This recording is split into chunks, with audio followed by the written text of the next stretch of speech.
अरे भिखारी, तेरी औकात है 500 करोड़ लाने की? तू जानता भी है 500 करोड़ होते क्या है? तुम लोगों को अंदाजा भी है कि ये क्या हो गया है?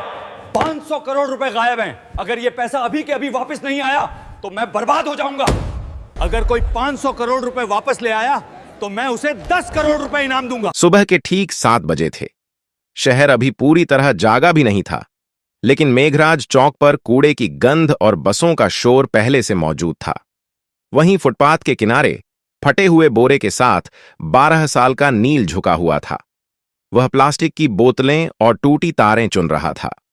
उसके हाथों पर जमी गंदगी स्थायी लगती थी, जैसे किसी ने उस पर अनदेखा होने की मुहर लगा दी हो। नील बोलता कम था। लोग समझते थे वह डरपोक है या मंदबुद्धि। सच्चाई यह थी कि वह सुनता बहुत था। बातें, आवाजें, मशीनों की। जब लोग बोलते थे वह शब्द पकड़ता था। जब मशीनें चलती थीं वह पैटर्न पकड़ता था। ठीक उसके सामने शहर का सबसे बड़ा निजी बैंक खड़ा था। शीशे की ऊंची इमारत। हर सुबह काली गाड़ियों से सूट पहने लोग उतरते, मोबाइल पर चिल्लाते हुए अंदर जाते। नील को अंदर जाने की इजाजत कभी नहीं मिली थी। गार्ड हर बार एक ही शब्द कहता था, भाग यहां से। नील मुस्कुरा देता था और फिर कूड़े में झुक जाता था। उसी बैंक की दीवार से सटा एक पुराना ट्रांसफॉर्मर बॉक्स था। नील अक्सर उसके पास बैठकर सूखी रोटी खाता था। उसे वहां से एक अजीब सी भनभनाहट सुनाई देती थी। बाकी लोगों के लिए वह शोर था, नील के लिए भाषा। उस दिन दोपहर को माहौल बदला हुआ था। बैंक के अंदर अचानक अफरा तफरी मच गई। कर्मचारी अपनी सीटों से उठ खड़े हुए। मैनेजर्स के चेहरे पीले पड़ गए। एक के बाद एक फोन बजने लगे। ऊपर की मंजिल पर बोर्डरूम में चीख सुनाई दी, 500 करोड़ गायब हो गए हैं। यह कोई अफवाह नहीं थी। बैंक के मेन सर्वर से 500 करोड़ गायब हो गए हैं। करोड़ रुपए ऑनलाइन ट्रांसफर हो चुके थे। पैसा न किसी ग्राहक के खाते में था, न किसी विदेशी बैंक में। वह सिस्टम से जैसे फिसलकर हवा में घुल गया था। आईटी टीम दौड़ पड़ी। सर्वर लॉग्स खोले गए, फायरवॉल चेक हुए, साइबर सिक्योरिटी एक्सपर्ट्स को कॉल गया, पुलिस को सूचना दी गई। हर मिनट के साथ बैंक की साख डूब रही थी।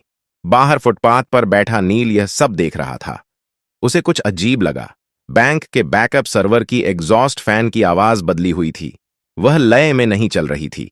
बीच बीच में एक हल्का सा ठहराव था, जैसे कोई सांस रोक रहा हो। नील उठ खड़ा हुआ। उसने बोरा नीचे रखा और दीवार के पास कान लगा दिया। उसकी आंखें सिकुड़ गईं। यह चोरी नहीं है, वह बुदबुदाया। यह रूट रीडायरेक्शन है। नील को याद आया अपनी मां का चेहरा। मां जो कभी इसी बैंक में क्लीनर थी। एक रात एक्सीडेंट में चली गई। उसके बाद नील सड़क पर आ गया। मां के पास एक पुराना कीपैड फोन था और उसमें कुछ नोट्स। नंबर नहीं, पैटर्न। नील ने जेब से वह मुड़ा तोड़ा कागज निकाला जिस पर उसने खुद से बनाए निशान लिख रखे थे। वह रोज मशीनों को देखकर नई चीजें समझता और निशान बनाता था। बैंक के अंदर घबराहट बढ़ रही थी। बाहर एक कूड़ा बिनने वाला लड़का खड़ा था, जिसकी नजरें शीशे के पार सर्वर रूम की दीवारों के आर पार देख रही थीं। नील ने गहरी सांस ली। अगर अब नहीं बताया, उसने खुद से कहा, तो पैसा हमेशा के लिए चला जाएगा। उसने बोरा उठाया और बैंक के मुख्य गेट की तरफ बढ़ गया। गार्ड ने उसे देखते ही डंडा उठाया। कहा था ना, यहां मत आना। नील रुका नहीं। उसने पहली बार सीधा आंखों में देखकर कहा, साहब, जो पैसा गया है वो अभी भी इसी बैंक में है। गार्ड हंसा, लेकिन अंदर कहीं ऊपर एक अलार्म और तेज हो गया। और यहीं से कहानी शुरू होती है। गार्ड की हंसी अभी पूरी भी नहीं हुई थी कि बैंक के अंदर से एक महिला बाहर आई। नीले रंग की साड़ी, गले में आईडी कार्ड और चेहरे पर साफ घबराहट। वह बैंक की senior operations manager Radhika Mehta थी। पिछले 20 मिनट से वह लगातार आईटी टीम और हेड ऑफिस के बीच फंसी हुई थी। उसकी नजर नील पर पड़ी। क्या कहा तुमने? उसकी आवाज सख्त थी, लेकिन आंखों में थकान साफ दिख रही थी। गार्ड ने झट से कहा, मैडम, यह कूड़ा बिनने वाला है, झूठ बोल रहा है। नील ने सिर झुकाया, फिर धीरे से बोला, मैडम, पैसा बाहर नहीं गया। सिस्टम ने खुद रास्ता बदला है। अगर अभी कुछ नहीं किया गया तो 3 घंटे बाद वो पैसा अपने आप मिट जाएगा। यह सुनते ही राधिका का दिल धक से रह गया। तुम्हें कैसे पता? उसने बिना सोचे पूछ लिया। नील ने बैंक की दीवार की तरफ इशारा किया। आपके बैकअप सर्वर का फैन 30 सेकंड में एक बार रुक रहा है। ऐसा तब होता है जब लोड जानबूझकर घुमाया जाता है। यह चोरी नहीं है, यह ट्रैप है। वह बोलते समय न घबरा रहा था न तेज, जैसे यह सब उसके लिए नया नहीं था। राधिका ने एक पल सोचा। अंदर आईटी हेड चिल्ला रहा था कि डेटा फ्लो समझ नहीं आ रहा। पुलिस रास्ते में थी, मीडिया को भनक लगने ही वाली थी। उसने गार्ड को देखा। इसे अंदर आने दो। गार्ड चौंक गया। मैडम, यह, मैंने कहा, अंदर आने दो। नील पहली बार बैंक के अंदर गया। एयर कंडीशन की ठंडी हवा से वह सिहर गया।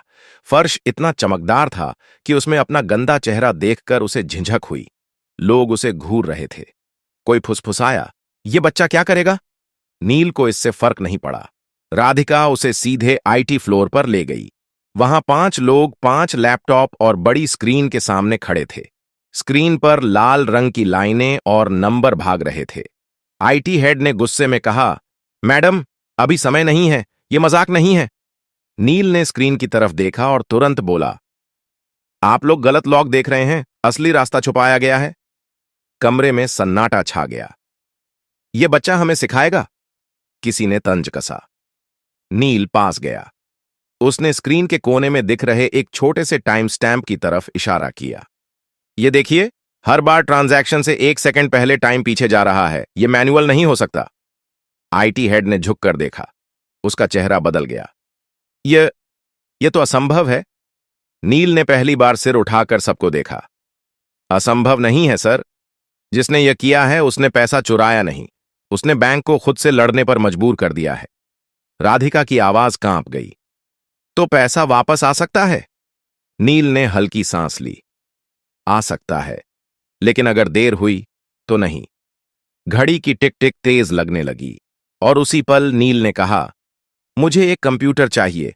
इंटरनेट नहीं, सिर्फ लोकल एक्सेस। कमरे में कोई बोला नहीं।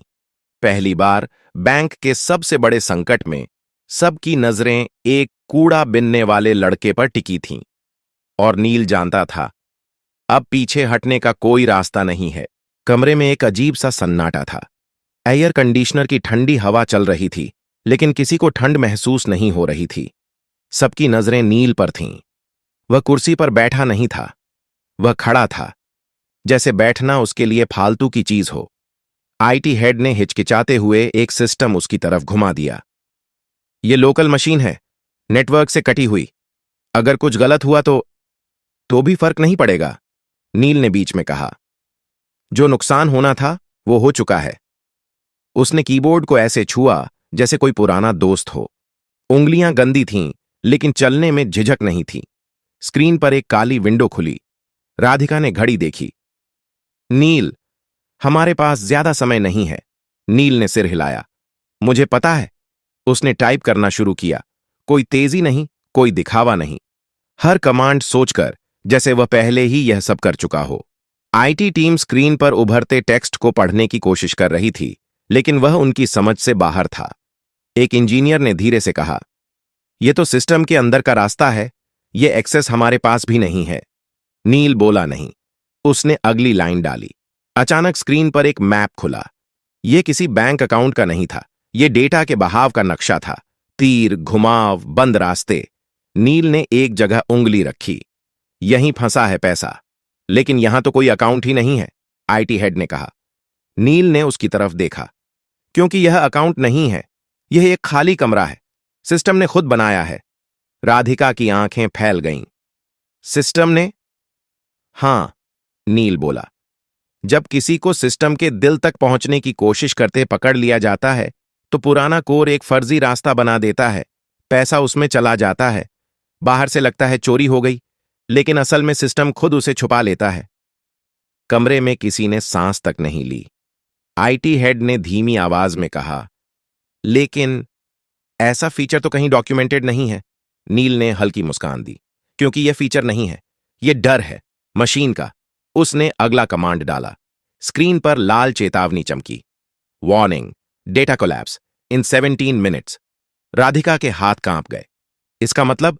नील ने कहा, अगर यह कमरा ढह गया तो पैसा किसी का नहीं रहेगा, न चोर का न बैंक का। आईटी टीम में खलबली मच गई। तो जल्दी करो, कोई बोला। नील ने पहली बार गुस्से से सिर उठाया। जल्दी नहीं, सही। उसने अपनी आंखें बंद कीं, कुछ सेकंड के लिए, जैसे दिमाग में कुछ जोड़ रहा हो। उसे याद आया वह पुराना मोबाइल, मां की आवाज, नंबरों के बीच का पैटर्न। चीजें सीधे नहीं चलती, वे घूम कर आती हैं। नील ने टाइप किया। स्क्रीन पर एक नया दरवाजा खुला।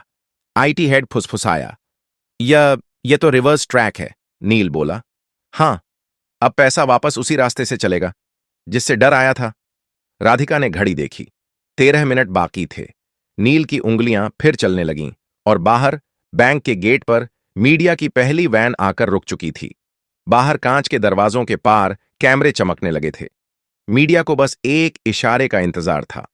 अंदर आईटी फ्लोर पर तनाव इतना गाढ़ा था कि जैसे हवा भी भारी हो गई हो। राधिका ने धीमी आवाज में कहा, अगर यह गलत दिशा में गया तो सिस्टम हमेशा के लिए लॉक हो सकता है। नील ने स्क्रीन से नजर हटाए बिना जवाब दिया, वह पहले ही लॉक है मैडम, बस फर्क इतना है कि अभी चुप है। उसने एक ग्राफ खोला। नीली और लाल लाइनें एक दूसरे के पीछे दौड़ रही थीं। बीच बीच में एक जगह ऐसी थी जहां लाइनें टूट रही थीं। यहीं से पैसा बाहर दिखाया गया है, नील बोला, लेकिन असल में यहीं से वह वापस लाया जा सकता है। आईटी हेड ने कुर्सी खींचकर पास बैठते हुए कहा, तुम यह सब कैसे जानते हो? नील ने पहली बार सच बोला, मैं मशीनों के पास बड़ा हुआ हूं। जब मां जिंदा थीं, वह रात की शिफ्ट में यहीं सफाई करती थीं। मैं बाहर बैठा रहता था। सर्वर रूम की आवाजें मुझे बातें जैसी लगती थीं। कोई कुछ नहीं बोला। नील ने अगला कमांड डाला। स्क्रीन पर एक नया संदेश उभरा, ऑथोराइजेशन रिक्वायर्ड। राधिका ने राहत की सांस ली। ठीक है, यह सामान्य है, हमारे पास मल्टी लेवल ऑथराइजेशन है। नील ने सिर हिलाया। नहीं मैडम, यह सामान्य नहीं है। क्यों? क्योंकि यह ऑथराइजेशन सिस्टम से नहीं आया, यह उस खाली कमरे से आया है जहां पैसा छुपा है। आईटी हेड का चेहरा सख्त हो गया।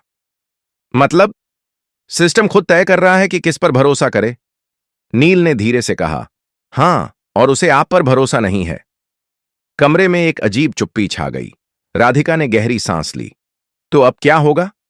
नील ने अपनी जेब से वह मुड़ा तुड़ा कागज निकाला। उस पर टेढ़े मेढ़े निशान बने थे।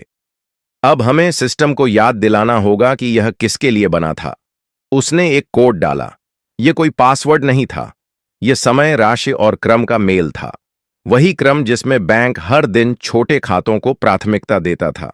स्क्रीन पर अचानक हजारों छोटे ट्रांजैक्शन चमक उठे। 10 रुपए, 50 रुपए, 200 रुपए। आईटी टीम हड़बड़ा गई। ये क्या कर रहे हो? इससे सिस्टम और स्लो हो जाएगा। नील ने शांत स्वर में कहा, नहीं, इससे सिस्टम को भरोसा आएगा। राधिका ने हैरानी से पूछा, भरोसा? हां, नील बोला। मशीनें ताकत पर नहीं चलती, वे पैटर्न पर चलती हैं, और सबसे सच्चा पैटर्न है छोटे लोगों का पैसा। स्क्रीन पर चेतावनी बदलने लगी। Trust index rising. IT head ने आंखें मल लीं। यह मीटर पहले कभी नहीं देखा, नील ने कहा, क्योंकि आपने कभी सिस्टम से पूछा ही नहीं कि उसे क्या चाहिए। घड़ी पर नजर पड़ी। 7 मिनट बाकी थे। नील की उंगलियां अब और तेज चल रही थीं, और उसी वक्त बैंक के मेन सर्वर से एक धीमी सी बीप की आवाज आई, जैसे कोई सोया हुआ दिमाग जाग रहा हो। सभी समझ गए, अब वापसी शुरू हो चुकी थी। बीप की वह आवाज छोटी थी, लेकिन असर बड़ा। आईटी फ्लोर पर खड़े हर इंसान की रीढ़ सीधी हो गई। स्क्रीन पर बिखरे हुए तीर अब एक दिशा में मुड़ने लगे थे, जैसे कोई भटकी हुई नदी अपने पुराने रास्ते को पहचान रही हो। आईटी हेड ने हकलाते हुए कहा, डेटा फ्लो रिवर्स हो रहा है। राधिका की आंखें स्क्रीन से हट ही नहीं रही थीं। मतलब? नील ने बिना रुके जवाब दिया, मतलब पैसा लौट रहा है, लेकिन अभी सफर पूरा नहीं हुआ है। स्क्रीन पर नंबर चलने लगे। 10 करोड़, 25 करोड़, 68 करोड़। कमरे में किसी की सांस नहीं निकल रही थी, लेकिन तभी एक जोर की बीप गूंजी। स्क्रीन लाल हो गई। System conflict detected. IT head उछल पड़ा। ये क्या है अब? नील रुक गया। पहली बार उसकी उंगलियां थमी। जिसने यह किया है उसे अब पता चल गया है। कौन? राधिका ने पूछा। नील ने सिर झुकाया। कोई बाहर का नहीं, अंदर का। कमरे में हलचल मच गई। लोग एक दूसरे की तरफ देखने लगे। स्क्रीन पर एक नया लॉग खुला। एक ही यूजर आईडी, एक ही मशीन, बार बार। आईटी हेड का चेहरा सफेद पड़ गया। ये तो हमारे ही नेटवर्क से है, नील ने धीरे से कहा। चोरी बाहर से नहीं हुई थी, रास्ता अंदर से खोला गया था। घड़ी देखी गई। अब सिर्फ 4 मिनट बचे थे। राधिका ने खुद को संभालते हुए कहा, नील, क्या हम इसे रोक सकते हैं? नील ने जवाब देने से पहले एक गहरी सांस ली। हां, लेकिन इसके लिए मुझे सिस्टम को पूरी तरह बंद करना होगा। 30 सेकंड के लिए। कमरे में हड़कंप मच गया। क्या? यह नामुमकिन है। पूरा बैंक ठप हो जाएगा। नील ने पहली बार सबको सीधे देखा। अगर नहीं किया तो पैसा आधे रास्ते में फंस जाएगा। न आपका रहेगा न चोर का। राधिका ने आंखें बंद कीं। एक पल के लिए, फिर बोली, करो। आईटी हेड ने चौंक कर उसकी तरफ देखा। मैडम, मैं जिम्मेदारी लेती हूं। नील ने आखिरी कमांड तैयार किया। उसकी उंगलियां हल्की कांप रही थीं, लेकिन दिमाग साफ था। उसे मां की आवाज याद आई। डर लगे तो भी सही काम मत छोड़ना। उसने एंटर दबाया। पूरे बैंक की लाइटें एक साथ बुझ गईं। कंप्यूटर, एटीएम, सब कुछ। बाहर मीडिया चिल्ला उठा, बैंक बंद हो गया, पैसा डूब गया। अंदर घुप अंधेरा था। फिर 1 सेकंड बाद, 2 सेकंड बाद, तीसरे सेकंड पर एक हरी लाइट जली, फिर दूसरी, फिर पूरी स्क्रीन। सिस्टम वापस आ चुका था और इस बार पैसे के नंबर एक एक करके सही खाते में लौट रहे थे। 100 करोड़, 250 करोड़, 400 करोड़। आईटी हेड की आंखों से आंसू निकल आए। हो गया। आखिरी नंबर रुका। 500 करोड़। रिकॉन्साइल्ड। कमरे में कोई ताली नहीं बजी, कोई चिल्लाया नहीं। सब बस नील को देख रहे थे। वह कुर्सी से नीचे उतरा, थका हुआ, खामोश। बैंक का पैसा वापस आ चुका था। अब सवाल यह था, यह चोरी किसने की थी और नील सच में कौन था? कमरे में सन्नाटा था, लेकिन यह डर का नहीं था। यह उस पल का सन्नाटा था जब इंसान समझ जाता है कि अब कहानी बदल चुकी है। स्क्रीन पर हरे रंग की लाइनें स्थिर हो चुकी थीं। 500 करोड़ पूरी तरह बैंक के खातों में लौट चुके थे। सिस्टम नॉर्मल दिखा रहा था, लेकिन लोगों के चेहरे अभी भी जमे हुए थे। राधिका ने धीमी आवाज में कहा, नील, तुमने बैंक को बचा लिया। नील ने कोई जवाब नहीं दिया। वह स्क्रीन को देख रहा था, जैसे किसी और चीज की तलाश में हो। आईटी हेड ने राहत की सांस लेते हुए कहा, हमें तुरंत यह पता लगाना होगा कि अंदर से यह किसने किया। नील ने गर्दन हिलाई। सिस्टम खुद बता देगा। कैसे? किसी ने पूछा। नील ने एक आखिरी लॉग खोला। यह आम यूजर लॉग नहीं था। यह वह लेयर थी जहां सिर्फ तब एंट्री होती है जब कोई सिस्टम को धोखा देने की कोशिश करता है। स्क्रीन पर एक नाम उभरा। कोई टेक्निकल कोड नहीं, कोई फर्जी आईडी नहीं, एक साफ नाम, बैंक के डिप्टी टेक्नोलॉजी डायरेक्टर का। कमरे में जैसे हवा निकल गई। आईटी हेड कुर्सी पर बैठ गया। यह मुमकिन नहीं है, नील ने शांत स्वर में कहा। मुमकिन है, क्योंकि उसे सिस्टम की आदतें पता थीं। उसने सोचा, सिस्टम मशीन है। उसे यह नहीं पता था कि मशीन याद भी रखती है। राधिका ने तुरंत फोन उठाया। सिक्योरिटी को ऊपर भेजो, अभी। कुछ ही मिनटों में उस अधिकारी को कमरे में लाया गया। चेहरा पीला, आंखें नीचे। वह कुछ बोल नहीं रहा था। राधिका ने सख्त आवाज में पूछा, आपने यह क्यों किया? वह चुप रहा। नील आगे बढ़ा। क्योंकि आप सोच रहे थे कि पैसा बाहर निकल जाएगा और सिस्टम आपको पहचान नहीं पाएगा। लेकिन आपने एक गलती की। आदमी ने पहली बार सिर उठाया। कौन सी? आपने छोटे खातों को नजरअंदाज किया, नील बोला। आपने सिर्फ बड़े ट्रांजैक्शन देखे। सिस्टम ने आपको वहीं पकड़ लिया। आदमी टूट गया। मुझे कर्ज में डुबो दिया गया था। मुझे रास्ता नहीं दिखा। राधिका ने सिक्योरिटी को इशारा किया, ले जाइए। जब वह बाहर गया तो किसी ने राहत की सांस ली, किसी ने शर्म की। नील अब दरवाजे की तरफ बढ़ने लगा। राधिका ने चौंक कर कहा, रुको, तुम कहां जा रहे हो? नील रुका। मेरा काम हो गया मैडम। काम? उसकी आवाज भर आई। तुम्हें पता है तुमने क्या किया है? बैंक, ग्राहक, पूरा सिस्टम। नील ने धीरे से कहा, मैंने सिर्फ जो गलत था उसे सही किया है। राधिका आगे बढ़ी। तुम्हें इनाम मिलेगा, नौकरी मिलेगी, पढ़ाई, सब कुछ। नील ने पहली बार हल्की मुस्कान दी। अगर आप सच में कुछ देना चाहती हैं तो एक काम कीजिए। क्या? बाहर जो बच्चे कूड़ा बीनते हैं ना, नील बोला, उनके लिए सिस्टम बनाइए, ऐसा सिस्टम जो उन्हें अनदेखा न करे। राधिका कुछ बोल नहीं पाई। नील दरवाजे से बाहर निकल गया। वही फटा बोरा, वही गंदे हाथ। लेकिन अब बैंक की दीवारें उसे देख रही थीं, क्योंकि सिस्टम तो बच गया था। अब इंसानों की बारी थी। बैंक के बाहर शाम ढल चुकी थी, लेकिन भीड़ कम नहीं हुई थी। कैमरे अब भी चमक रहे थे। रिपोर्टर एक दूसरे को धक्का देकर आगे आने की कोशिश कर रहे थे। सबको एक ही खबर चाहिए थी। 500 करोड़ कैसे लौटे?